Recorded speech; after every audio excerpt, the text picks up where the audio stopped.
for a new world order. Those are the roots of trouble. I imagine that right now you're feeling a bit like Alice, tumbling down the rabbit hole. Let me tell you why you're here. You're here because you know something. What you know you can't explain, but you feel it. You felt it your entire life. That there's something wrong with the world. You don't know what it is, but it's there, like a splinter in your mind, driving you mad. It is this feeling that has brought you to me. This is your last chance. After this, there is no turning back. You take the blue pill, the story ends. You wake up in your bed and believe whatever you want to believe. You take the red pill, you stay in Wonderland, and I show you how deep the rabbit hole goes. All I'm offering is the truth, nothing more. For we are opposed around the world by a monolithic and ruthless conspiracy that relies primarily on covert means for expanding its sphere of influence, on infiltration instead of invasion, on subversion instead of elections, on intimidation instead of free choice, on guerrillas by night instead of armies by day.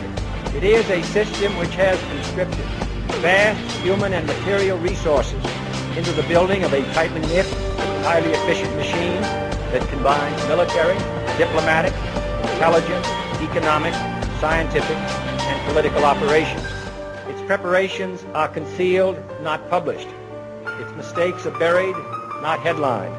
Its dissenters are silenced, not praised. No expenditure is questioned, no rumor is printed, no secret is revealed. But I am asking your help in the tremendous task of informing and alerting the American people. And now, welcome to another episode of Down the Rabbit Hole. Here's your host from federaljack.com. It's Popeye. Ladies and gentlemen, welcome to another live edition. It is June 11th, 2013. Tonight, I'm going to be getting back into the NSA Ed Snowden debacle from a different angle, though, tonight. And I'm going to be joined in doing so by a frequent contributor to the broadcast here. Those of you that have been listening for years know him, and those of you that are even Unbound listeners know him because I've had him on a few times since I've been here at Unbound. My good friend, fellow radio show host, and filmmaker, Steve Stars. Steve, welcome back. Hey, my pleasure once again, Popeye. I am honored, privileged, and pleasure to join you. And you're the one that makes this happen. You keep it running, 5 nights a week, 8 to 10 Eastern. And I just get the pleasure of dropping in every now and then to talk about a very big issue, and that's what we're going to be talking about tonight with this Snowden thing. So my pleasure once again. Thanks for having me. Well, I appreciate you coming on because I've been wanting to pick your brain about this. Yesterday I covered it a little bit, and I was talking to you off air for a while about it. And I covered it from the angle of, I defended this kid a little bit, and I played the full interview that's out there that The Guardian released with that he did with Glenn Greenwald. I played it in its entirety, didn't interrupt it. And then I ripped apart, the Morning Joe crew. You heard the broadcast. I don't have to reiterate. You actually were listening last night. So right off the bat, first, I want to get, when we come back, because right now we only got about a minute, but when we get back, I want to get your take on, the calls of this guy being a traitor and everything else, and then we can I want to get into detail about the depth of this surveillance program, the fact that this isn't anything new, it's just a more updated version of, steaming open your mail, which is what they were doing back in the 70s. So there's a whole slew of things to cover. And that's why I'm glad that you were able to come back on again tonight. And ladies and gentlemen, I promise, as always, when Steve comes on, your brains will be like an electrical thunderstorm just going off at Mach 9 throughout the rest of the next 2 hours. We're going to get you to think outside the box and just think using a little bit of common sense and some background information. We're going to get you to just use that noodle, and we're going to make your brain light up like Edison's first light bulb. All right. We're going to break. Don't go anywhere. We'll be back in a few short seconds. It's only like 59 seconds, and then we'll be back with a nice long segment, so don't go anywhere. Stay tuned.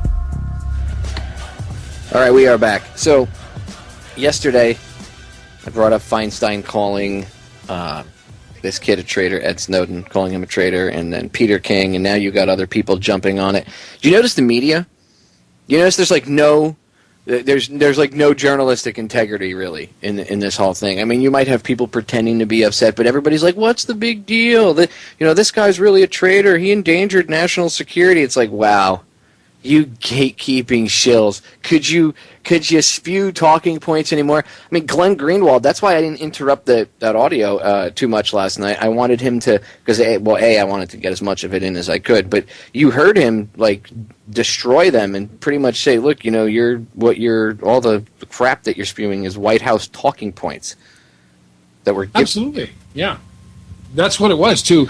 And, of course, this morning, House Speaker John Boehner, who is the Speaker Republican, a Xavier-trained Roman Catholic, Xavier-trained, if you catch that buzzword, he's another Jesuit agent, I'm sure, with all the demeanor and appeal of a funeral salesman. You mean crybaby Boehner? Mr. Faux Tears? Yeah, he just, I've never been a very strong Boehner fan, and as most, even people who are conservative Republicans will agree, he has been a sad disappointment. But this morning he calls Snowden a traitor, too. He says he's a traitor. He said this on Good Morning America. The president outlined last week that these are important national security programs to help keep Americans safe. All I'll say is this. It takes one to know one. And so this is, another Jesuitism where they use situational ethics. You see, all the treason that he's been doing all this time is okay. But when somebody exposes what real treason is, they're the traitor. Situational ethics. This is in the English vocabulary a word called Jesuitisms. And it's a very real word in the English language about these kinds of tactics. So Boehner is only exposing himself as a fraud as well. Regardless of, we've known that all along, Popeye. We've known it since the co-opting of the Tea Party. Why was he selected to be the Speaker of the House when Ron Paul had more seniority? Obviously, the person they bypassed to put this Catholic stooge in there, and again, friends, I'm not putting all Catholics down, but I know when these people are connected to this organization, and they're operating all through the administration, from James Clapper, who we'll talk about, altar boy, another school on foreign service, Georgetown Jesuit trainee, he's the spy czar. He's the head of the NSA. We're going to talk about him in a little bit. But Boehner's calling him a traitor. That's Snowden, that is, the man who leaked the information on the NSA. So what does that say about him and Feinstein and King and the rest of them? Well, they're all traitors, dude. Yeah. I mean, let's get real. Let's get real. What's treason here? Who's actually committing treason? They're like, "Oh, he violated his oath, Feinstein. He violated his oath through the Constitution." No, he didn't. You're violating your oath through the Constitution. You're speaking out of both sides of your mouth, first of all. See, what they're doing is everything is backwards. Everything is backwards. You have to look at things like you've stepped through the looking glass, ladies and gentlemen, hence the name of the show, Down the Rabbit Hole, okay? It's a reference to Lewis Carroll's book, Through the Looking Glass, which was the original story that Alice in Wonderland was based off of. We are in Wonderland. You step through the looking glass. Black is white, white is black. Up is down, down is up. That's the way things are right now. So when you hear them come on and say things like, he violated the Constitution, he violated his oath, you have to read that as they are admitting that they violated their constitutional oaths, and they're going after this guy because he's exposing that. That's why they're doing what they're doing. This isn't to protect you or me. What this kid did protects us. That keeps us safer because now there's eyes on it. Now you're going to take your eyes off of it? You're going to take your eyes off the ball and go back to sleep? Oh, it's no big deal. So what if they monitor our emails? I heard someone today say, well, maybe, perhaps, and of course this was on one of the mainstream media outlets, but they were one of their little invited on guests, of course, probably spewing talking points, was saying, well, what if this program could have prevented Boston? Newsflash, the program was running and Boston still happened. Duh. So that argument is invalid and irrelevant. It's an appeal to emotion, Steve. That's what that is. Oh my God, Boston could have been prevented. Really? They were doing this already, and it wasn't prevented. So obviously, again, like we said back when when the Boston Marathon attack happened, right? What did we both say on air? We both said that if we're to believe the official story, and this actually did happen by a bunch of terrorists that wanted to hurt us, then at the very least their police state is an epic failure. Okay?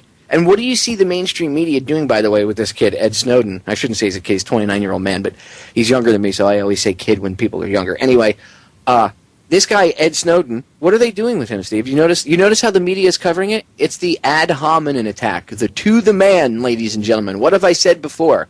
Right.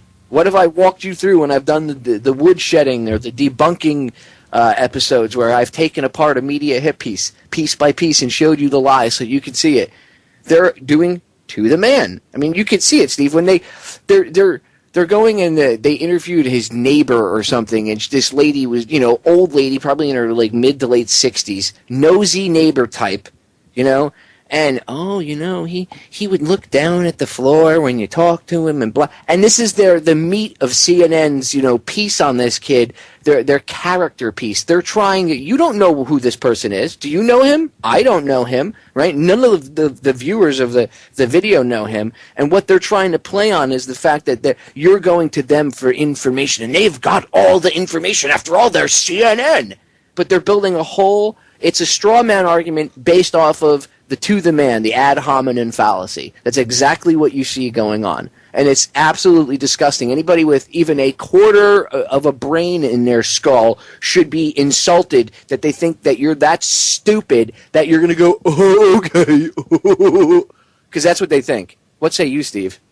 I agree. I agree absolutely. And the interesting thing about this is we've talked about the about faces that people have had to make, because as Boehner said, Congress was fully briefed on the programs and that lawyers were always present to, quote, protect the privacy of Americans. But in the same story, I'm quoting from a Politico story that was out today, it says, last week, Boehner declined to detail to reporters if he knew about the NSA program monitoring, saying it's President Barack Obama's responsibility to explain to the American people why the administration considers this a critical tool in protecting our nation from the threats of a terrorist attack. So just last week, he was saying, he really didn't know much about it. And then he's also saying, well, the Congress has all been briefed on this. We were all well aware of this. This was not a matter of national security. This was a matter of CYA is what it is. And they're scrambling to try to cover themselves because Clapper, Obama, Boehner, Feinstein, they've all been caught in this big scam. And now everybody realizes that this wasn't anything that Congress really had any control over at all. And that's why there's a real problem with this, ladies and gentlemen, because this was an out-of-control runaway program that was, first of all, unconstitutional, but second of all, even illegal by their stinking standards. Even illegal by their stinking standards, Popeye. That's how bad this whole thing was. Of course. And that the only time you ever see them act on stuff and quickly move to get somebody is when they're covering their ass. That's it. That's the only time you ever see them do anything. Ever.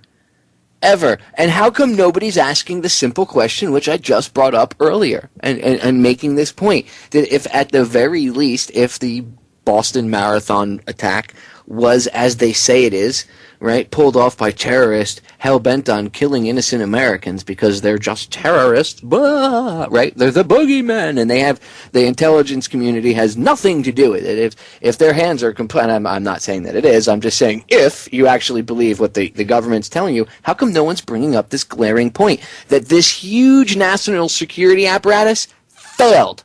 So obviously it doesn't work. No one's saying that. Instead, they get people coming on the mainstream going, well, if we only had this, perhaps maybe if they were listening, maybe it would have stopped, Boston. Guess what? They have been listening, and it didn't stop Boston. Genius. So what does that tell you? I mean, they're acting like this is, some of these people are trying to act like, oh, it just happened. Yeah, really? Really? Really? You're going to believe that? And then, like you said, James Clapper, I have no idea what's going on. Really? Really, the intelligence czar, I have no idea what's going on with my intelligence agencies. And well, then maybe you shouldn't be the intelligence czar, right?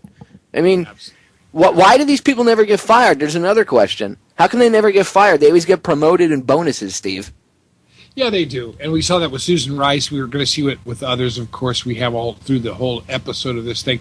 But, the amazing thing about this is that, again, this points right back to Obama, up and down through Eric Holder, up and down through the criminals in Congress.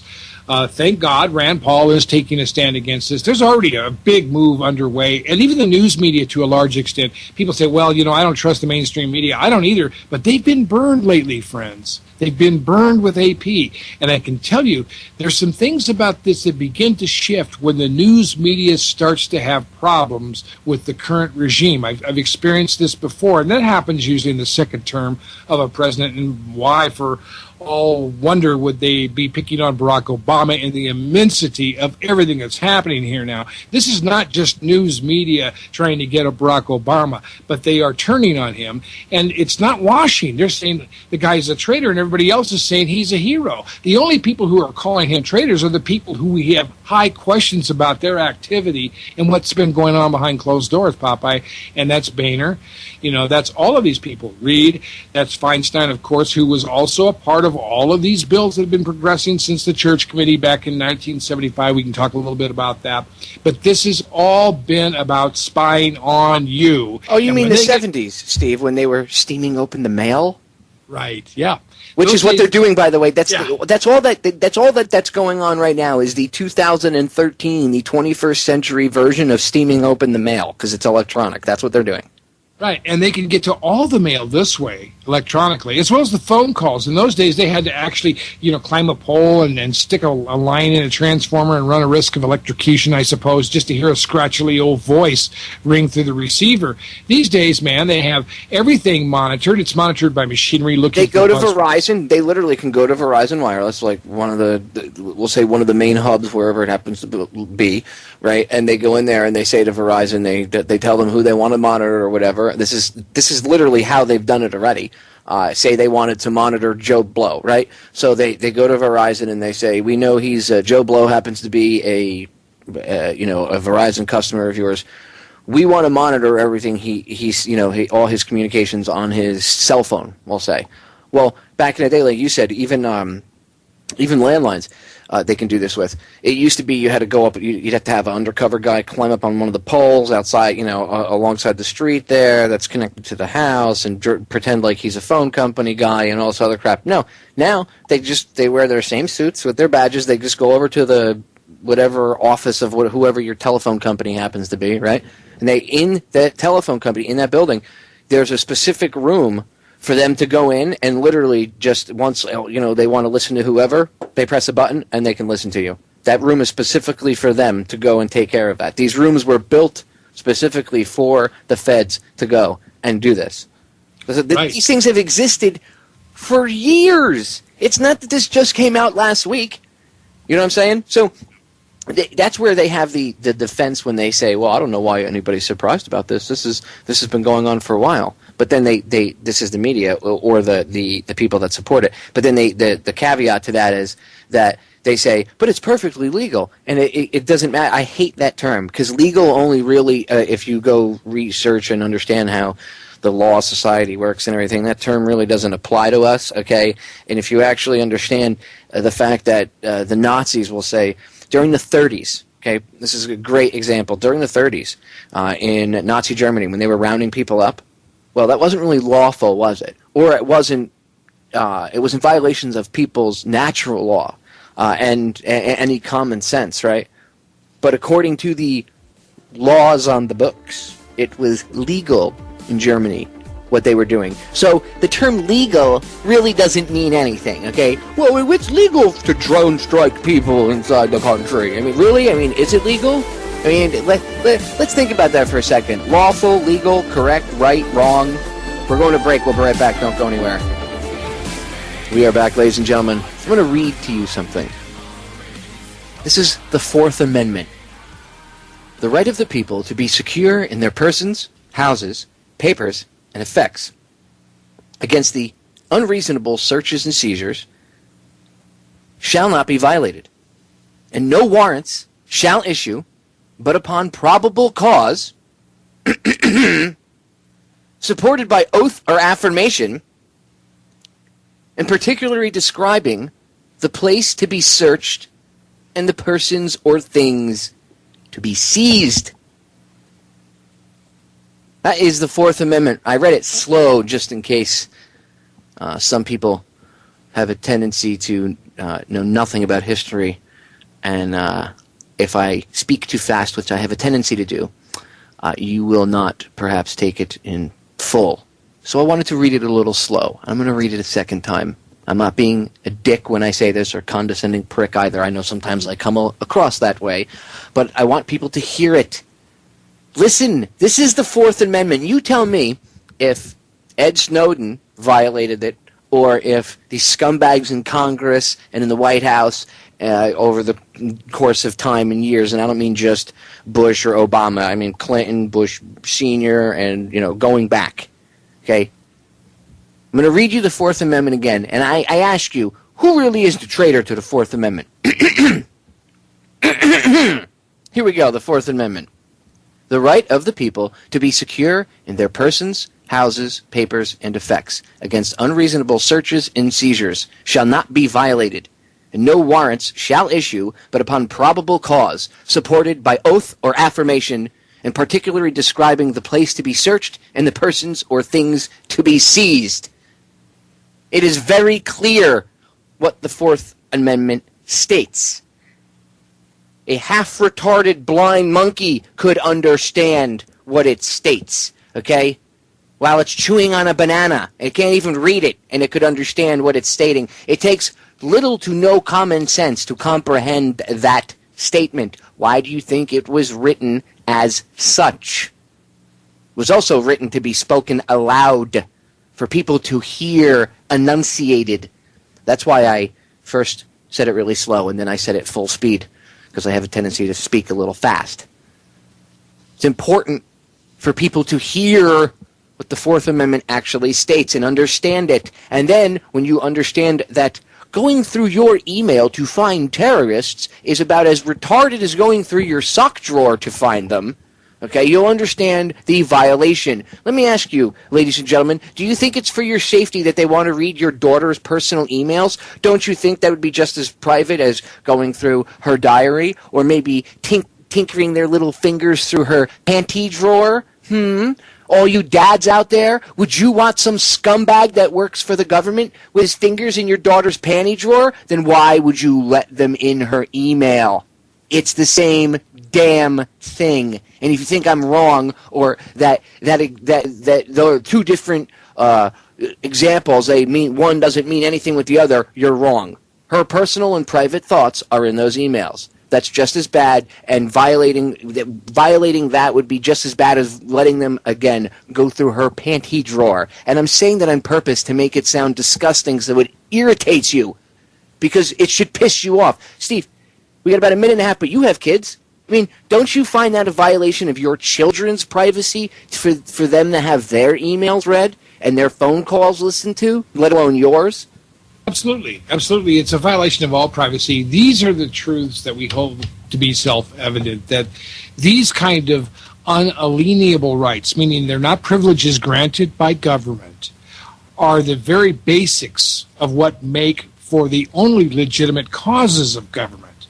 And when these things are violated, as the Fourth Amendment has been violated for years, we talked about going back to the Church Committee in the 1970s, when they were allowed these just a little bit of a slippery sliding slope decision, allowing them to pursue in this modern age, of course, the way they were going about things with wiretapping, which, by the way, actually caught Richard Nixon in his own device, which is probably going to be the way that Obama and some of these others are caught as well, because the sword works, has a double edge to it. It works both ways. Imagine if all this information was broken open. Imagine if we found all the people who are trolls paid for and operating on the internet by the government in order to spew disinformation, lies, and things like that. What kind of trouble would these people be in? What kind of things could we find in this vast, treasure chest of gossip and connections between all of these occultic groups and all of these evil people who are trying to subvert the Constitution? But you're absolutely right, Popeye. And that's why they obfuscate the facts with garbage. I'm going to cut us off because we got a break sneaking up. Ladies and gentlemen, don't go anywhere. Steve and I will be right back. But Steve, if you have nothing to hide, then who cares if they read your email? Even snoring dog in the background doesn't care. She says they can read my email. Who cares? I've got nothing to hide either. And of course, that's hidden sarcasm, ladies and gentlemen. I mean, really? Yeah. But yes. There's actually a lot of people nowadays because, again, they've been dumbed down, and the younger generations have been bred to have cameras all over the place. Remember, reality TV is there for more than entertainment, ladies and gentlemen. It's to get you used to having cameras up your rear end and all over the place. So it's normal for you always to be watched and monitored. And there's a lot of people. You were saying, Steve, was it a Pew Research poll? Shows that there's a lot of people that really don't care about the Fourth Amendment. Now, honestly, part of that coming out, I think, could be a psyop because, I mean, who really, at the end of the day, I know these polling places, I understand they might be, quote-unquote, independent or whatever, but I don't know. I could say that I went out and did a poll, too, and, 10 out of 10 people say that we love freedom and hate the New World Order and that we, blah, blah, blah. You know what I mean? Whatever I wanted to pretend I got people to say. So, I mean, I take polls, whether they be good or bad or in my favor or against, whatever I happen to be fighting for. I kind of have a tendency to take them with a grain of salt. But let's say this is real because there are a lot of people out there that are brain dead. Let's say the poll is accurate and that there are a lot of people that don't care, and they have that attitude of, well, Steve, I mean, if you have nothing to hide, well, who cares if they're going through your kid's email or your kid's underwear drawer, right? Well, right. That's, yeah. Dude, as you said, the Fourth Amendment puts it plain right out there in front of you to see that you shouldn't have to even worry about that to begin with. It doesn't matter whether or not you have something to hide. Again, this has to go along with a lot to do with the show Law and Order, and and I'm not blaming the characters or the stars of the show, but the people behind it. There's always, we all understand that Langley and whoever, it's very easy to get certain ideas put into the script of a show. And in all the shows, most of I would say 98% of the shows, the subplot of the show, there's always a plot like a rapist or a murderer, but the subplot is the Constitution is bad because these guys have rights, and that you can't violate certain rights to go take care of certain things, and if we had this type of surveillance or tracking chips or whatever, blah, blah, blah, blah, blah. It's always blame the Constitution. So now you have this generation that grew up watching this crap and grew up in this surveillance state. They got used to Bush doing it. Now it's the other side, the other side of the coin that was crying, oh, the surveillance state, the police state, when Bush was in, and now they're using the same thing that they were crying about to their advantage. So really, is it really a change? No. It's not really a Bush or an Obama thing or a Clinton or a Bush Sr. thing. It's an evil thing using them as puppets. Steve, what say you? Absolutely, Popeye. And, we've talked about this before, just as you so eloquently read the Fourth Amendment. I mean, if somebody says, I have nothing to hide, here are two reasons why that is the most brain-dead answer of an irresponsible and lazy citizen that anyone can give you. Here's the reasons. Number one, because you have nothing to hide, you are the person the Fourth Amendment is intended to protect the most from unreasonable searches and seizures. Why should you be harassed and subjected to government spying and searches? Yes, they do this all the time to innocent and unassuming citizens who pay their taxes and to the cops who abuse this power. Now, number two, assuming you have nothing to hide and that you will be left alone is an asinine assumption based only on an ignorant, blind trust in authority. Cops plant evidence all the time. They violate your rights. They lie about facts. They only see you as a W in their win category. They don't care if you're innocent. All they want to do is stick you with anything they can, including prison time. So people need to grow up. That's what the Fourth Amendment is all about, protecting you. It's not about you having anything to hide and assuming that authority is going to watch out for you. This all comes out of the post-9/11 Patriot Act era, and even Mark Udall is calling again for a reevaluation of the Patriot Act. Of course, I don't know how far we can trust that. I should have got a quote from him today. but Senator Mark Udall and others, which were mentioned by Snowden. I mean, we're talking about looking at some real problems with our inalienable rights here, our Constitutional Bill of Rights, friends. And this has been a slippery slope all along, Popeye, as we've been talking about. And the biggest part of this is they need people to acquiesce to what they're doing. See, it's not just a one part. It's like a 1-2 punch. The first punch was laid a long time ago, and you didn't even see it coming. And that was the laying the groundwork of getting people to accept this type of thing. And that's what you see today. Well, who cares? Who cares if they're reading my email? I do. They shouldn't be reading your friggin' email. They should be reading my friggin' email. Well, Popeye, if you have nothing to hide. No, I don't want to hear that friggin' excuse. Do not want to hear it. The Founding Fathers never said, well, if you have nothing to hide, you might as well let them go through your stuff. Then what was the point of the Revolutionary War? Exactly. What was the point of those farmers standing up, dude? This is, hello, basic fundamental right.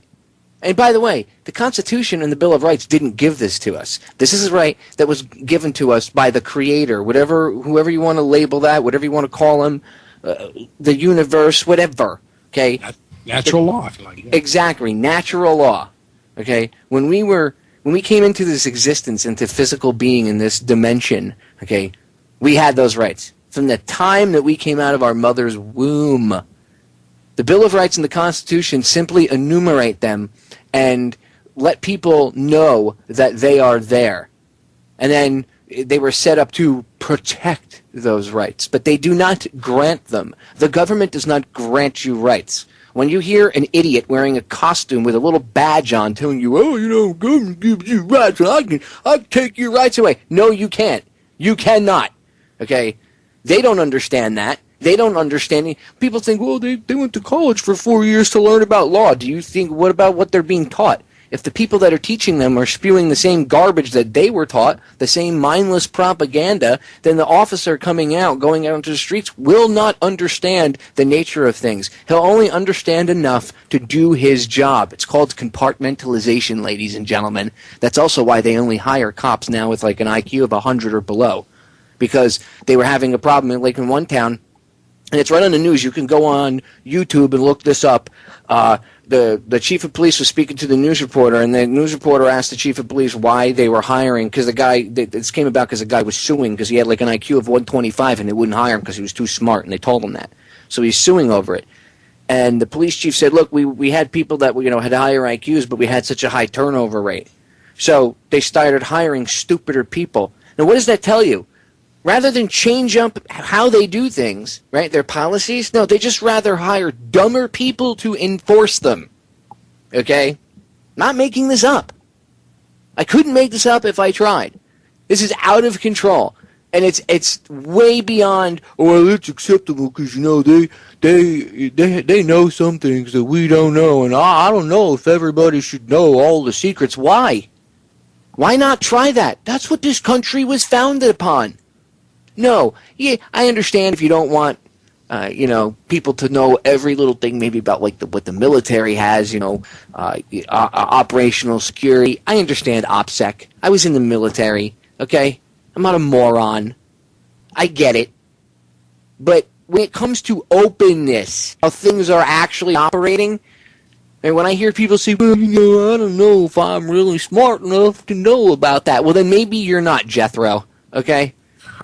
Seriously, because that pisses me off. You're pigeonholing yourself. How are you not smart enough to handle it? These are the same people that they'll pick, and that's because, honestly, I mean, I don't want to get too sidetracked on it, but honestly, what happens is, dude, people, they're told things their whole lives, right? Whatever they're exposed to, and they create their own boundaries, and then, well, I'm not smart enough to govern myself. Well, does the government come to your house and write your checks for you? No, I do that every month. Well, do they pay your bills for you? No, I do that myself every month. Well, then do you wipe your own ass? Yes. Well, then I guess you can handle things. Can you tie your own shoes too? Yep, good to go.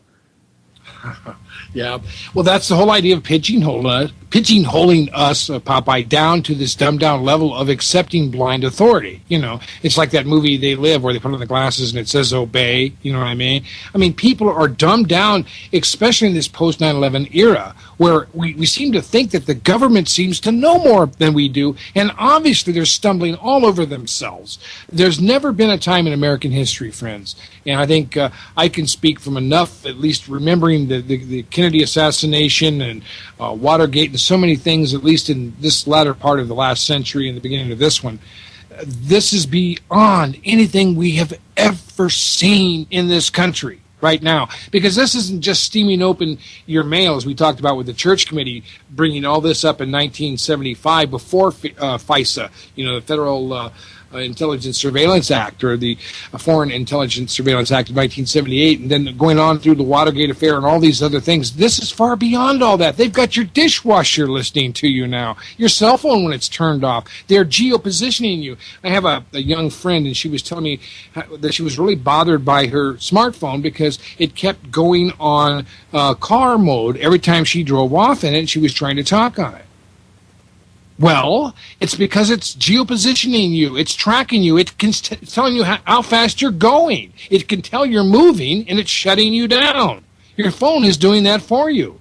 I mean, this is the kind of technology that they want to push us into, and it's incredibly counterproductive. I don't want to live in this kind of world. This is what so many people who have been talking about this, especially Edward Snowden, and the reason why he brought this all out. Friends, we have just a few minutes in this fading last few moments of our Republic, the United States of America, under constitutional law, to stand up and make this happen and turn this thing around. If we don't do it now, Popeye, I don't know how we're ever going to get it back. Because if people settle in, just like you said, and accept this and become dumbed down to the point where machinery controls all of us, and you mentioned drones, talk about drone strikes, talk about any kind of strike they like, where they can geoposition you almost at any moment, anywhere you are in this cloud mechanism that they're setting up.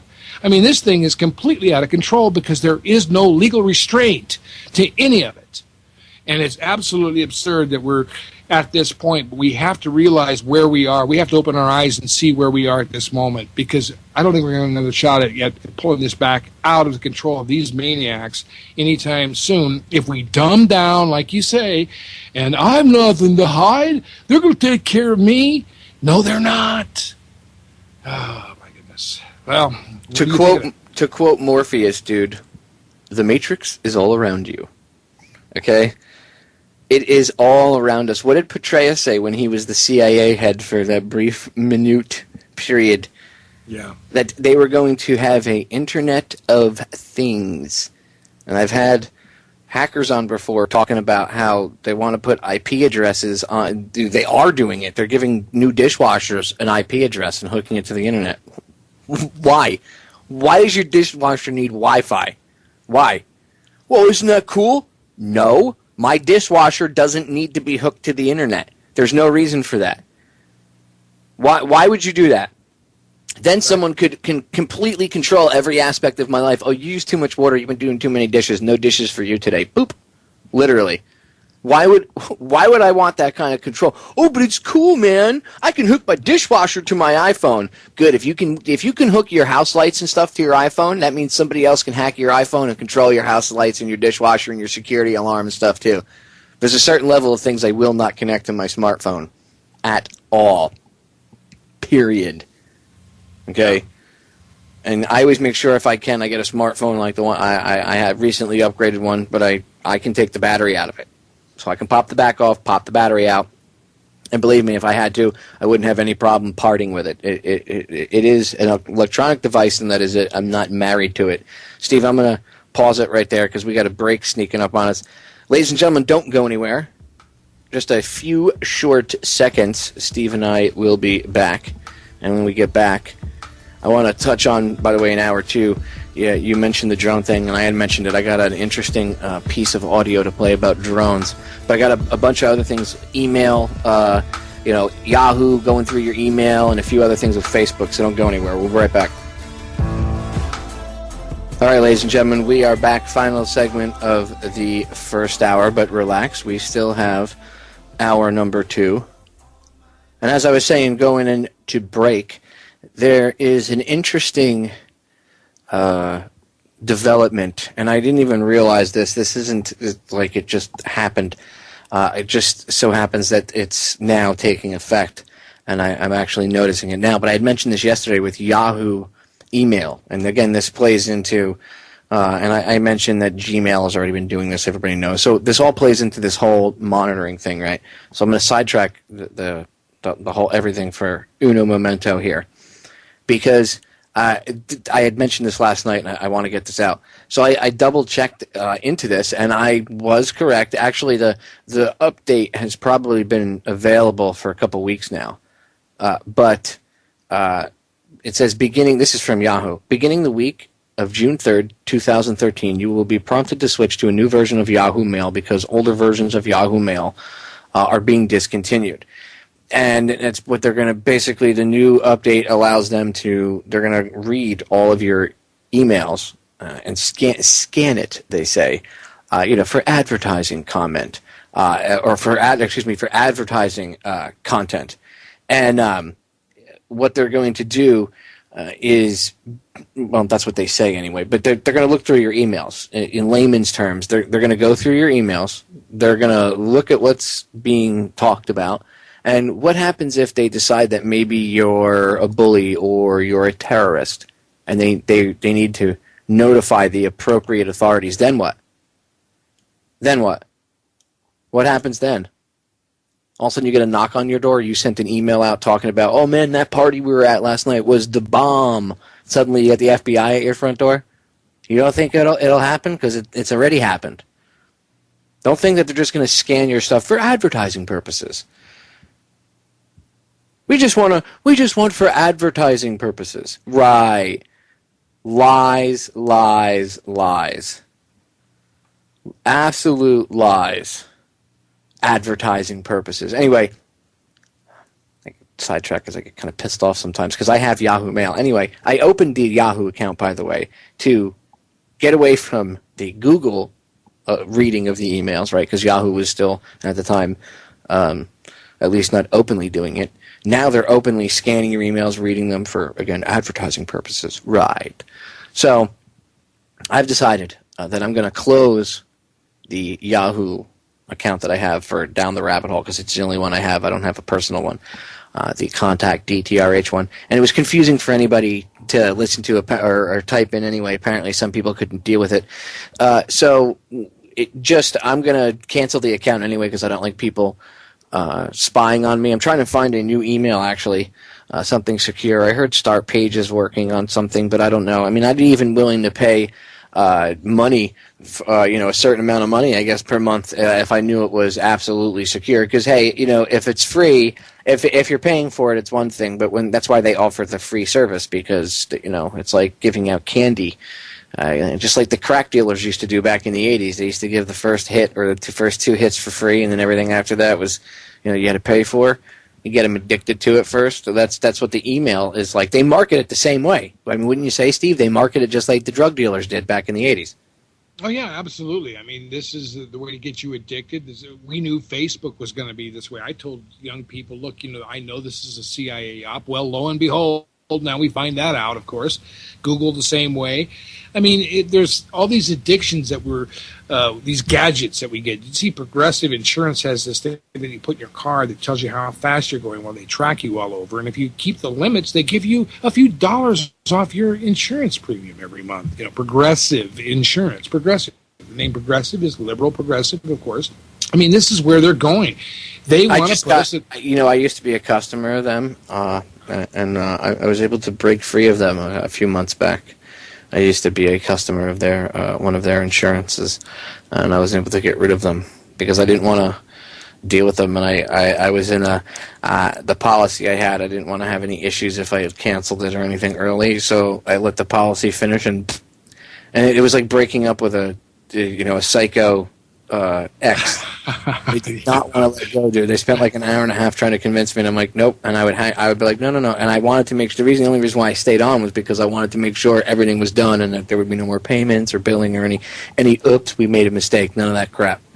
because I have no use for them. But yeah, they even, well, you know, we could give you a really good rate, and then hey, do you need auto insurance? We offer really low rates with this tracking device that they want to put in if you have auto insurance with them. Right. And apparently they offer this tracking device thing where it like hooks into your computer. I think they call it Snapshot or something. Some cutesy little name like that, and it like monitors everything you do, your driving habits, everything. So if you brake hard, it tells them that. And that could be some schmuck in front of you, you know, jamming on their brakes because they're being an idiot. Doesn't matter the circumstances. They'll say, because remember, according to them, everything is an umbrella. You know, everything falls under the umbrella category, right? There's always one-size-fits-all answers for everything. So they'll say that you weren't in control of your car, you were following too close or whatever, and the next time you get your, you know, 6 months later or a year later when you renew your policy, whatever it is, it's 3 times the amount because they've been watching you. That's how that works. I'm going to cut us off because we're going to break. Ladies and gentlemen, do not go anywhere. We will be back in exactly 59 short seconds. Stay tuned. Ladies and gentlemen, we are back with hour number 2 here on tonight's live edition of Down the Rabbit Hole. It is June 11th, 2013. I am your host, Popeye from FederalJack.com. And tonight I actually have 2 co-hosts. One that you can readily hear, Mr. Steve Stars, and then one that you might hear ever so slightly in the background, my snoring little dog, Monster. So, welcome back to hour number 2 with the 3 of us. Yeah. Every once in a while, you might catch her snoring in the background. But anyway, I digress. Steve, we've been talking about the insanity that is this NSA spy program, but it just doesn't go back 6 months or a year or even 5 years or 10 years. This stuff goes back to the 70s. Before we get into some of that information and a few other things, again, I want to finish up with the email thing. Look, if anybody knows of a real secure email spot, you can go to the chat room over on FederalJack.com. Up in the upper right-hand corner, click on the Listen Live page there. There's a chat. You can drop it in there, or you can, I guess for the time being, email me at vfor911@gmail.com. vfor911@gmail.com. But see, I only use that one for, again, like Federal Jack stuff or the radio show. And I always assumed it was being monitored, but I eventually wanted to get away from Gmail, so that's why I went to Yahoo, and then now Yahoo's openly doing it, and it's just absolutely disgusting. And look, you know what? I have the freedom to tell Yahoo to go screw, and that's exactly what I'm going to do.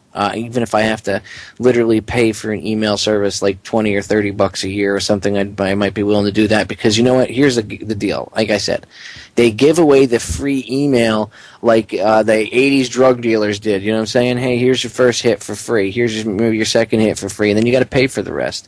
Okay? Well, they give you the free email the same way. They lure you in with candy, and then the caveat is they're monitoring your email. They're doing all this backdoor crap, and then when people are all aghast at it, they don't realize that, hey, man, that's probably in the little, final writing, the little fine, tiny writing that you didn't read in the user agreement. Or Google just changed their user agreements not too long ago.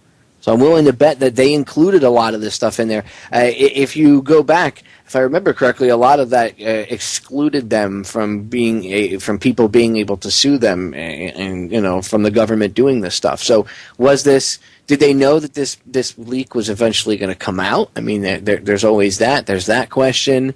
But anyway, the emails, I assume that they're reading everything. Even if you have, an email attached to your website, I would assume at some point it's being read, because at one point or another, once you shoot it off from your private email, even if they're not going through your private emails on the server, that thing, when you shoot it off to somewhere else, is going to end up going through a filter somewhere, and it's going to be read.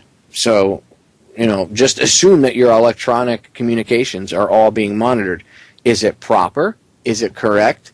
I'm not saying it is, but don't be surprised. Oh my God! Assume that all of your stuff is being monitored. I mean, Yahoo's outright just going through your email, and so is Gmail. But if you send something out to the internet, once it's out there, it's going to go through some sort of filter or whatever filtering process. If someone's going to, the powers that shouldn't be are going to look at it. So the question is much deeper, and the problem actually goes much, much deeper. All right, we got a break sneaking up. When we get back in exactly 59 seconds, we're going to get back into it. Don't go anywhere. We are back, ladies and gentlemen. So, Steve, we got a nice long segment here. Now, I think we've beat the horse of, or the dead horse, I should say. Well, although I wish it were dead, but it's not. Of the NSA spying, right? There's other parts to this. A lot of people will go, well, what's the big deal if they spy on you, right? What would they really do with that information? Well, what happens if they know your everyday moves and whereabouts, and they decide that for whatever reason you say something that pisses them off, and they don't like your political views, and this could very well happen in the future. Mm-hmm. And they fly a drone over your house and take you out with a drone. Yeah.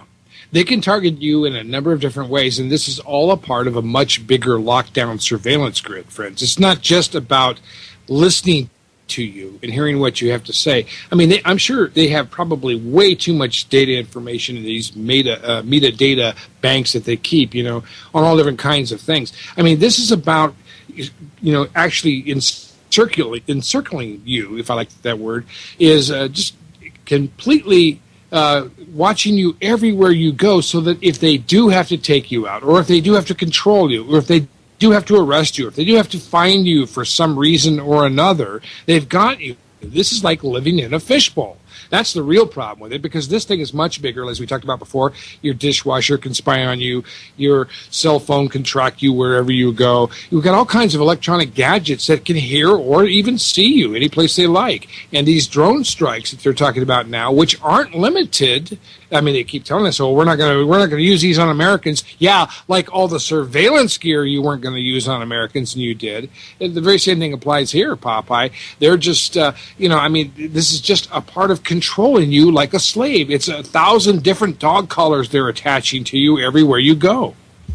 Well, last year, was it October? I played. You can go back in the archives and look it up, ladies and gentlemen. It's about mid-October. I did a show where half of it was titled like the future of drone warfare, and I did the other hour on the Franklin cover-up.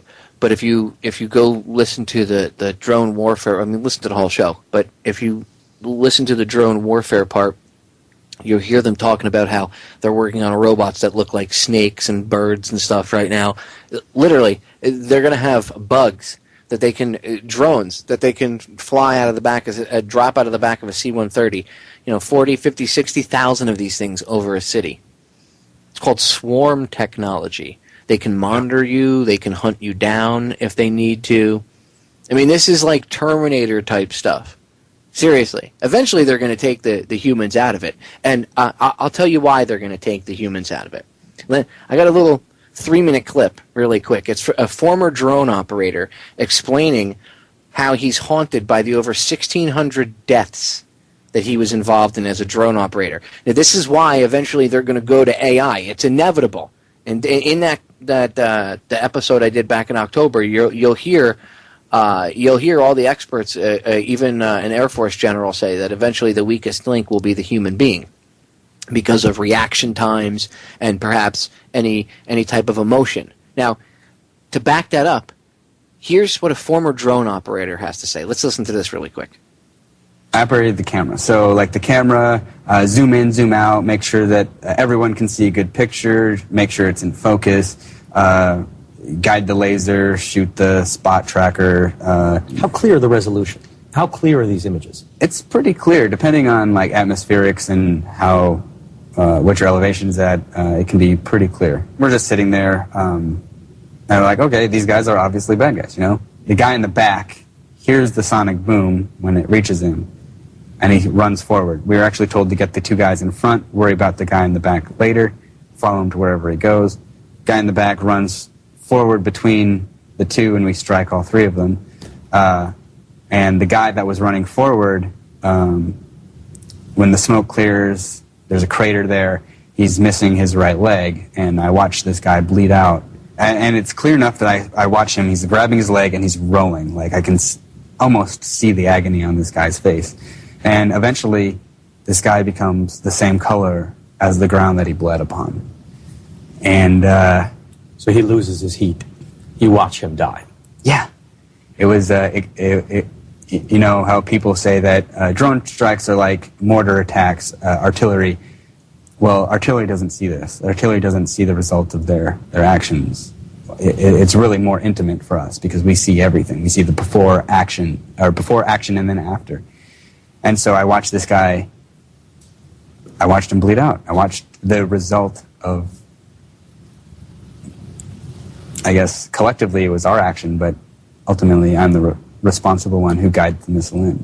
So when did you start feeling bad about this program, and why? Why did it start to eat away at your... Because I lost that respect for life. So you'd become an assassin? I'd become heartless. I'd become... And it like... You felt like you were a hitman now? Not necessarily. I just felt like a sociopath, actually, if you want to say that. I wanted to kill these people.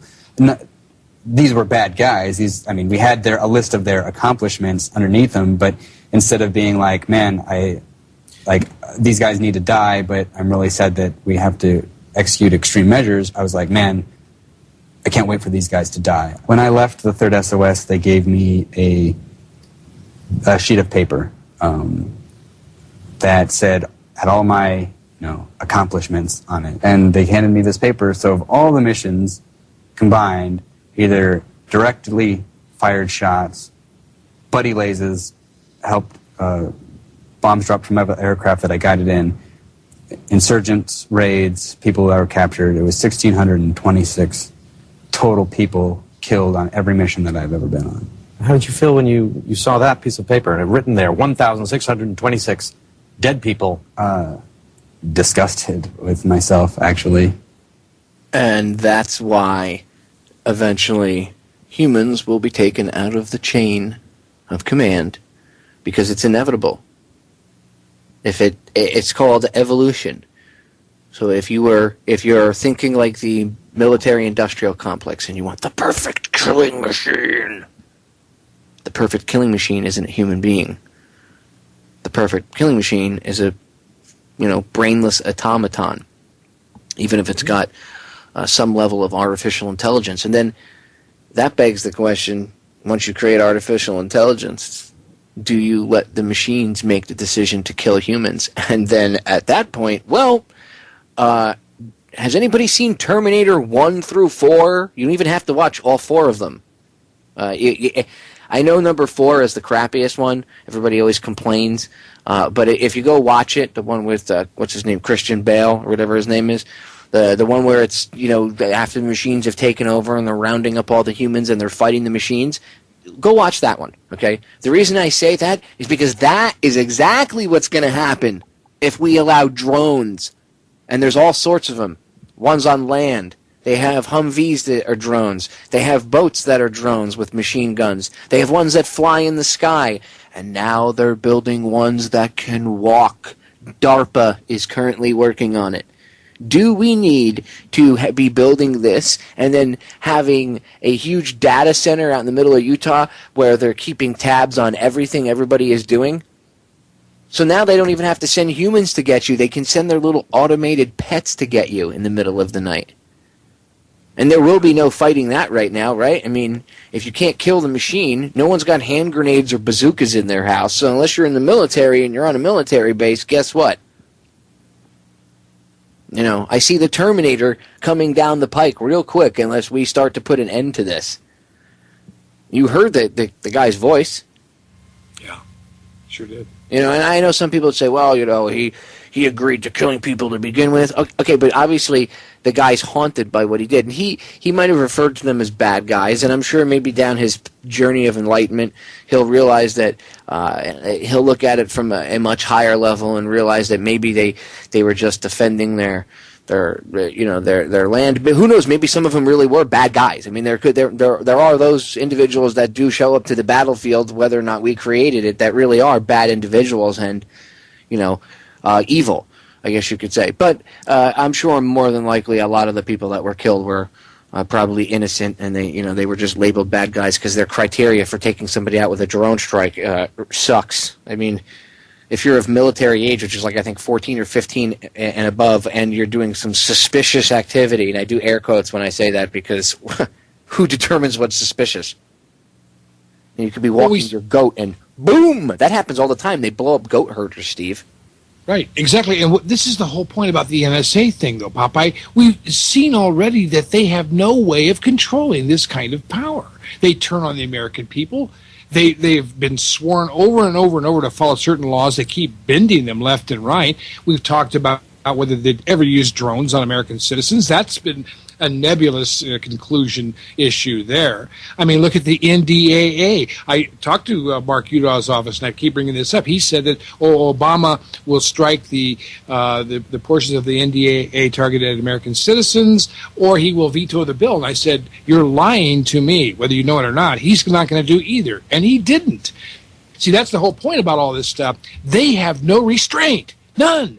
And they will use drones on innocent civilians if they need to get rid of people because, it could be they need to build a dam in the area where they live. They will do it. I mean, there is no way you can control this kind of an operation. And it's a matter of time, mark my words. It's a matter of time before they drone strike somebody on American soil and say they were a terrorist. Oh, yeah. Mm-hmm. Just like they're monitoring all the phone calls and all the emails and all the correspondence and everything that's going on right now with this NSA situation, which only proves that they cannot be trusted. I mean, this is what the Church Committee really reviewed back in 1975. And they said, look, we gave you this power and you abused it. And they came right back and asked for it again. And even the news media was saying, well, why should you get it? Because you abused it last time. That's been, that goes all the way back before 9/11, all the way back to 1978 in FISA and Jimmy Carter era. Friends, they keep adding to this thing. It's not going to stop, and they have no restraint. They're just completely untrustworthy. They were literally steaming open people's mail. Right. Literally, so people go, what do you mean by steaming it open? They held steam. They held a steaming device, whatever type of device it was. I'm sure it was some sort of specialized device that shot the steam out of a nozzle. But you could do it with an old, if you have a good iron, it doesn't shoot rust and crap out in water, and you can just get it to steam.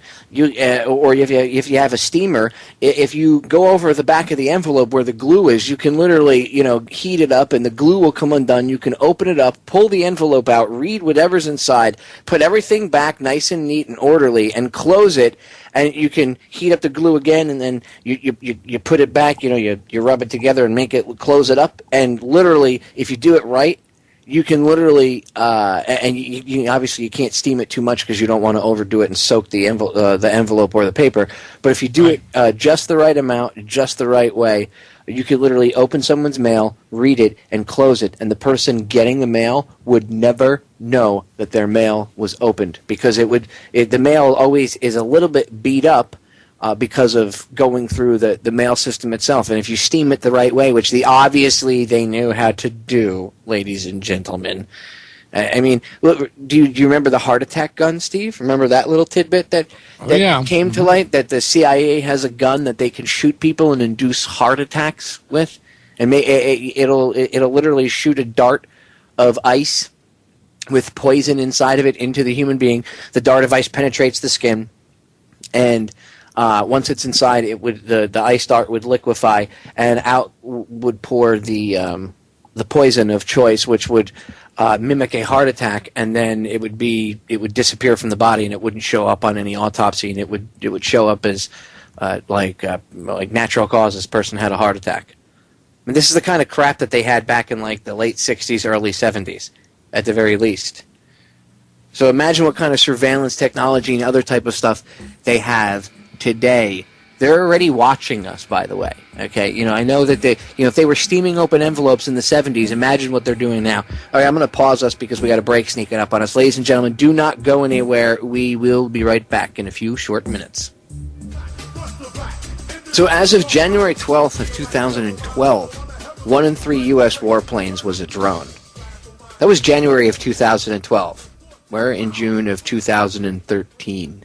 Imagine where we're at now. Now, Steve, during the break, and I'm trying to find the article about this, but the audio and was played, and I discussed this in that episode that I talked about earlier, from last October of 2012. I don't remember the exact date, but just go back in the archives on federaljack.com and look through my archives from October of 2012, about midway through, and it'll say the future of drone warfare, if I remember correctly, is how I titled it.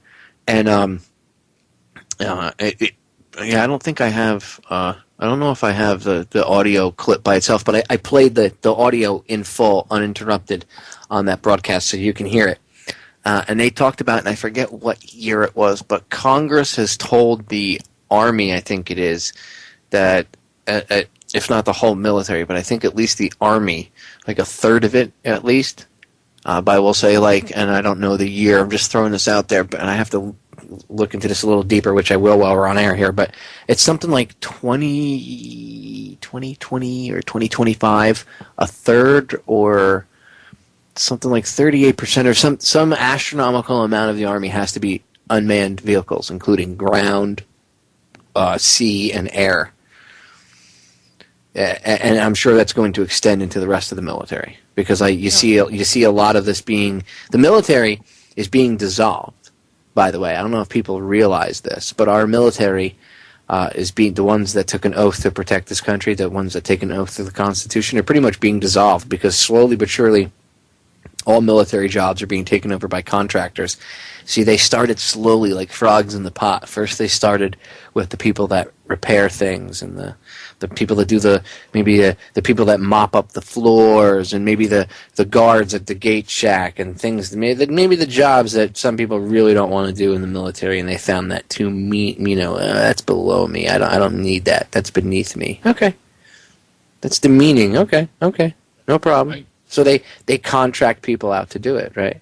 And then now they get contractors to do, which there's always been private contractors for use in military. That goes back, hundreds, if not thousands of years. But then they have that, and now you have half the military is private contractor, or half the things that the military would be doing now is private contractors, or taken care of by private contractors. And then now you have the other half being replaced by drones. So there's your future military: drones and private contractors, and people that took an oath to defend the Constitution and the people. No, they'll just be retired and gotten rid of. It's a backdoor way of just getting rid of the military, basically.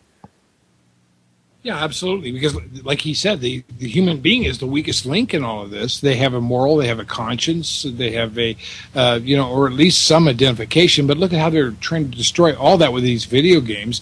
I mean, I like them as well as a lot of people, but Call of Duty, as you go through and you progress through some of these, are very bloody. My son is very much into these things. He plays them all the time, and I'm absolutely astounded at all the blood and all the targeted design that they have on these people. It's almost like it's a prerequisite training for a lot of people to get used to following orders and killing people with automated systems. And it's absolutely amazing how it's caught on and how many people are deeply involved in all this. Well, what's to stop the drones from spying on you? Oh, they can't do that. Oh, yes, they can. Those drones can zap your computer. Go look this up, okay, if you want, listeners. They can take a drone, circle over your house, monitor your internet from above by, wireless from the drone, aiming down on you, whatever type of it's all the information is out there. You can actually, it'll get more technical if you want to read it, but they can pick up, see what you're doing, and then if they want to, they can press a button and they zap your computer with like an EMP blast. Good night. Or whatever little Zappola, whatever little technology they use is, but they literally use a beam, can shoot right through your roof, whatever, and zap your computer without even hurting you. But they have done that to me, Popeye. They did that to me. Remember, a few months back, that happened to me. That actually happened to me. I was on the air doing a radio show talking to Doug Owens, I think it was, in the middle of the program on the HIV thing, and oddly enough, I got hit by an EMP blast. It did not burn anything in the house. It did not trip one circuit breaker. It did not burn my motherboard. My monitor stayed on. All it did was hone completely on the frequency of that modem. It burned the wireless receiver outside, none of the connections in between, not through the connector box. It didn't ground in the box outside. It's grounded with a copper. Steve, I'm going to pause you right there because we got a break sneaking up. But I want to continue with this on the other side. Ladies and gentlemen, don't go anywhere. We will be right back. We are back, ladies and gentlemen. 30% of the military to be drones in, what do they want, like 12 years or something like that? They're saying it's the military's goal, 30% in 12 years or something. There's an article I found, and this goes back to 2008. So I guess you'd have to knock off 5 years off of that, add 7 to now. So that would be 2020. That would be about the time frame that I thought it was. I'll drop this in the chat room. It's just one link of many. You can look it up further. But, I mean, this goes back years ago where the military, they'll say it's the military's goal, but then, there'll be a quiet backdoor mandate from Congress that says they have to do it. So then really whose goal is it, the military or Congress? But then it could have been generals going to Congress, hey, we want drones, blah, blah, blah. It's the military-industrial complex. It's the people that make these things. And I mean drones from everything from throwing them into windows to drones flying over your head in some sort of UAV fashion, bug type drones, mosquito drones, drones that look like snakes, drones that look like birds. I mean, literally, I couldn't make this up. In fact, go in the video section. If you go to the download section on federaljack.com, the downloadable info vault, right on the front page there's a picture, there's a little widget for it. Click on the picture, it brings up the download page. It's either in the video section or in the reality of war. It's in one of the two, I can't remember which one. Look up the future of drone warfare. I think the video I got the audio from is in there. It might not be, but if it is, grab it. If it's not, then you just go listen to go listen to the archive. You can go to the archive download page too there in the download section. Just go to October of last year and you'll hear the audio. But if the video is up there, grab the video. You need to watch it if you can, because it gives you a better idea of what's going on and what's to come. And remember, this thing's like a year and a half, 2 years old, so you can only imagine. You can only imagine where they're at now. Just think that if you can picture it in your mind, if you can imagine it, so can they. They already have somebody that has imagined it, and it exists, and it can exist. I mean, dude, this stuff is no joke. Seriously, I mean, what about that data center? Like I talked about that earlier. Right. Yeah, let's get into that. But you know what? But before we get sidetracked into that, I want to finish with your story because people might think that your story is a little crazy. I actually remembered this, ladies and gentlemen, from last year. Right. Steve was supposed to come on, and I forget what we were supposed to do the show about, but he was coming on, and he was actually supposed to come on that night. He was going on. He was on Blacklisted News with Doug Owen back when Doug was still broadcasting live. And he went on his show, and in the middle of his show, he got zapped. In fact, he had to get a hold of me via an emergency cell phone that he uses, and he had to go charge it up specifically to do the radio show with me. I remember this. And then you didn't have internet for like a month, and it was weird because I even remember asking about, look, did your wife and kids, did anybody witness this? This isn't just you saying this, right? And you said no. They witnessed what they said to them looked like a flash of lightning or whatever. But when you guys went outside, nothing was smoldering. Nothing. The only thing that was fried was that one specific piece of equipment. It didn't. I'll let you get into detail and go over. But you even said to me that the tech that came out was all mystified as to why it was just one piece of equipment and not everything. Isn't that a little odd? He had seen electrical, he'd seen lightning strikes before. It was pretty common. And here in Colorado, we have a lot of them in the summer especially. Now, I would say, okay, was this a targeted EMP attack? Well, I have every reason to believe it could have been. I do know there were some solar storms, but I can tell you what happened was this thing honed in right on the frequency signal of my modem, and of my port on the computer. It did not burn any of the connections. None of the cat cable was burned. The ground box outside was untouched. It did not burn my motherboard. It did not trip any circuit breakers. There were no VCRs or electronic clocks flashing 12. There was no blink in the lights. All there was a clear zap, and I can actually bring in, I won't do it, but I've got, my daughter and my my mother-in-law outside. They could come in here and tell you they remember when it happened. It was right in the middle of the show that I was doing with Doug Owen, and all of a sudden it was like I was hit with an electronic pulse designed specifically to listen to the frequency of that transmitter and burn everything right on the frequency of that transmitter. And I know they can do this. I've talked to several people. I think Dr. Stan Monteith has had a guest on. He talks a lot about EMP. And I was asking him about targeted EMP, and he says, yes, it's very real. They use it all the time to test cars and automobiles. You can focus an EMP pulse just like you can anything else, and you can aim it at something. How they do this, I don't know. The Discovery Channel has even talked about this. If you ever see the show Future Weapons? No, but I'm sure it's on there. Well, they had this show back in the day, and I forget the name of the guy that was on it. He was like a retired Navy SEAL, whatever his name is. He was on there, and the show was called Future Weapons. And one of the things was they were showing how they could disable cars. And they were showing that they were working on a net, and actually, I know they use this. This is something that's actually operational, but net, if you're driving, it'll have the thing in a checkpoint or whatever, and you get beyond a certain part of the checkpoint, it'll at least grab the car, and even if the car is a car bomb and it goes off right there, it'll be held right there. It won't get further in. Okay? And that's all well and good. But they even admitted that they were working on, and they showed a brief example of it. It kind of looked like an active denial system. And I believe they might have even tried to label it in as that. But it basically, I think if I remember correctly, they had it mounted either on a trailer or on the back of a Humvee. But you could shoot it, they would shoot it or trigger it, whatever that they did. And it was basically an EMP blast. And it would disable everything in the car.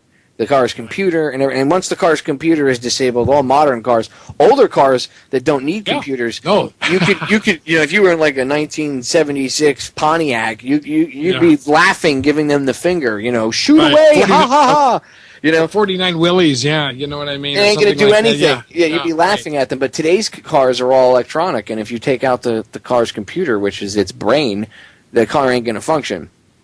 Yep. It's not going to operate properly, and it'll stop. And that's what they do.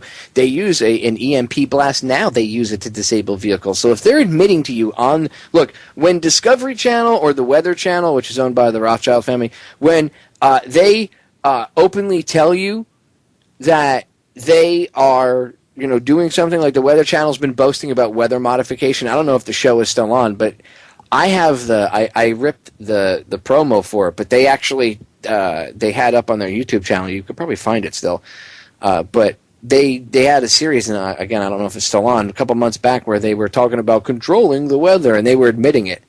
So when they admit to things like that, or they admit to these weapons where they can shoot EMP blasts at you, or things like that, or they're talking about openly broadcasting to you that they want to have drones in the sky and do this and that, maybe be able to do this with the drone, and they want to monitor you and put missiles on it, or maybe put a machine gun on it. Obviously, they'll put a laser on it because a machine gun would be kind of pointless. They could just nail you with a missile or a laser from further away. Okay, so they want to do all this stuff with these drones. This stuff is becoming a reality. This isn't like conjecture. This isn't hyperbole. They're doing it right in your face, and if they're doing it right in your face, that means that they're just getting you ready to accept it, and that they're ready to, they've field tested it here or there, and they're pretty much getting ready to roll it out. I mean, if you live in a border state, like I live in Florida, they fly the Predator drones over us all day long. People are like, oh, no, they don't, Popeye. Yeah, they do. Go look it up. For years now, Border Patrol, DHS has been using them to quote-unquote patrol the borders from the air. Well, then what's the Coast Guard for? Because that's exactly what the Coast Guard does. So what's the point of, what's the point of using, why are you going to use a DHS Predator? And they use Predators. People, they're protecting us. Really? They're just monitoring. Well, what's the point of flying the drone if they're just going to monitor? Like when they watch the illegal immigrants come in, and they say, oh my God, the drone caught all these these illegals crossing in from Mexico. Oh my God! Right? Well, obviously you've heard people say, well, maybe we should have armed it so that they couldn't have come in, right? You see the point of why they do things kind of mission creep? There's certain things done. They release things in a certain way to get people to go, hey, man, we should arm the drones, right? So then you actually have a section, even if it's a small section, of people in the country calling to arm the drones. And then you'll get another section of them, oh, my God, we live in a bad city. I would love to have an armed drone flying around. Maybe RoboCop. Anybody remember Ed 209 from RoboCop? What happened? Ed 209 went batshit crazy and shot everybody and killed everything, right? That's what happens. Go look up what happened, and I can't remember the name of the manufacturer or what the robots were called right now off the top of my head, but the Marine Corps was, because remember the Army and the Marines at a time of war were used like testing grounds. And the Marines took these robots in, and I can't remember the name of them right now, but they're treaded robots, and they have machine guns. They usually have a coaxial machine gun mounted to them. They have some sort of, a lot of times I've seen grenade launchers, perhaps even flamethrowers. If you've ever seen the movie, what's the one where Gerard Butler, his family gets killed, Perfect Citizen or whatever, something like that. I forget, something like that, like Good Citizen or whatever. Anyway, it's a couple of years old. It's him and Jamie Foxx, the dude from 300 and Jamie Foxx are in it, okay? In that movie, he's got swords. It was called the Sword System. That's what it was called, see? I had to go back in my head. He uses a version of that, and in the movie they call it a weaponized bomb robot, but it's not a weaponized bomb robot. It's literally built from the ground up. But it was called the Sword System, and the Marines were testing it out, and these things turned on the Marines and opened fire on the Marines. So they promptly sent them back and said these things are friggin' useless. Okay, they opened fire on us, not the bad guys. They're completely useless. Get rid of them. Okay, and they quickly stopped using them. Now, I don't know if they've since, modified things and gone back to, using something smaller, but I remember it was called the Swords System, if I remember correctly, and it was this robot with treads. And, dude, the thing, even those pieces of crap turned on the Marines that were testing them out in the field. Again, go watch RoboCop. If you don't know what Ed 209 is, go watch the original RoboCop movie, the first one, okay? And you'll see Ed 209 is this big, completely automated drone robot, police robot. And go watch what happens with Ed 209. Okay? It doesn't take a rocket scientist to figure out that this can go very bad, Steve. Oh, yeah, they do, too. As a matter of fact, it's going to turn on them. It's just like everything else, all this techno crap that they're inventing right now. And the problem is it's just very, very faulty.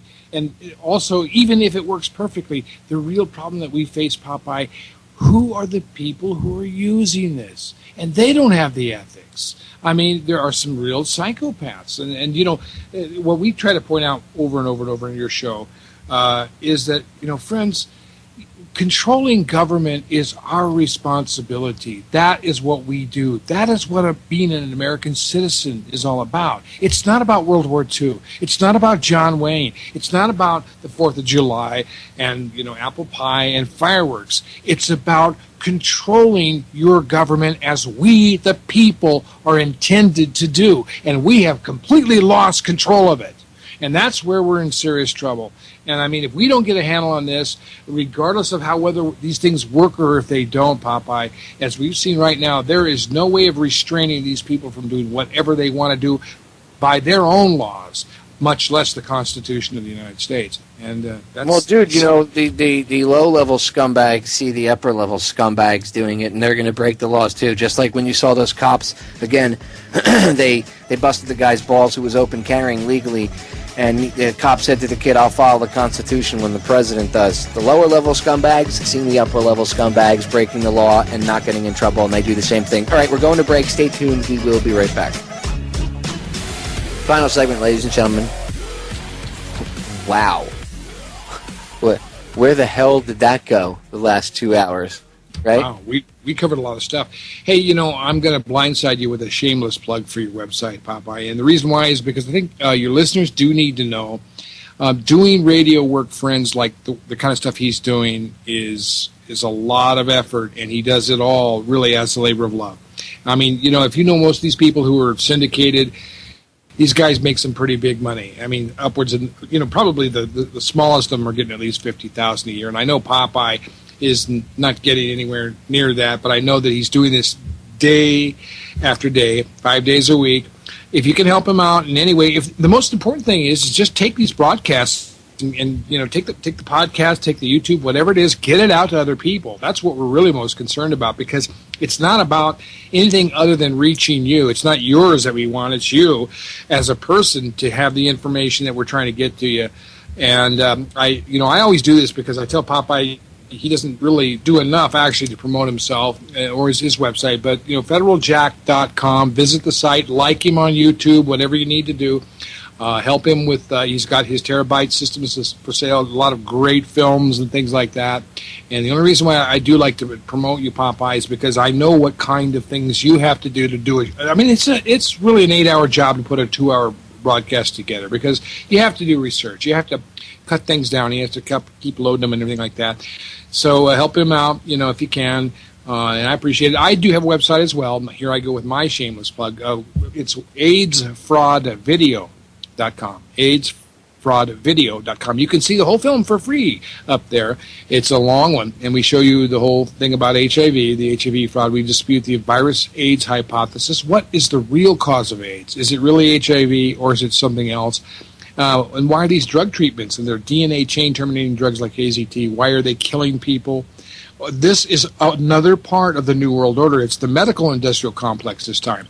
So all of these things, Popeye, are working together, So visit our website, AIDSFraudVideo.com. If you want to get a video, I'm sending out 2 more extras, one on 9/11 and another one on chemtrails as part of the deal. It's not a real moneymaker for me. It just is a way of getting more of this information out, and you can watch the film for free if you can't afford it. Please get yourself informed. That's the idea here. Keep us going. Give us some encouragement. We really appreciate it. And visit Popeye's website if you can, federaljack.com. I listen to it or go there all the time to get updates and everything like that. I know that was shameless, but I had to say it because the truth is you've done a great job. It is a pleasure, a privilege, and an honor to be on your show, Popeye, because you're the one that keeps this thing going. I just get to pop in and mouth off.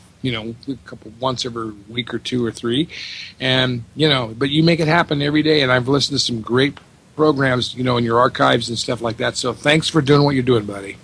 Well, I appreciate that, Steve. You always sneak a plug in there. And no, ladies and gentlemen, I do not tell Steve to do that. I do tell him to plug his own stuff all the time because he doesn't plug in his own work enough.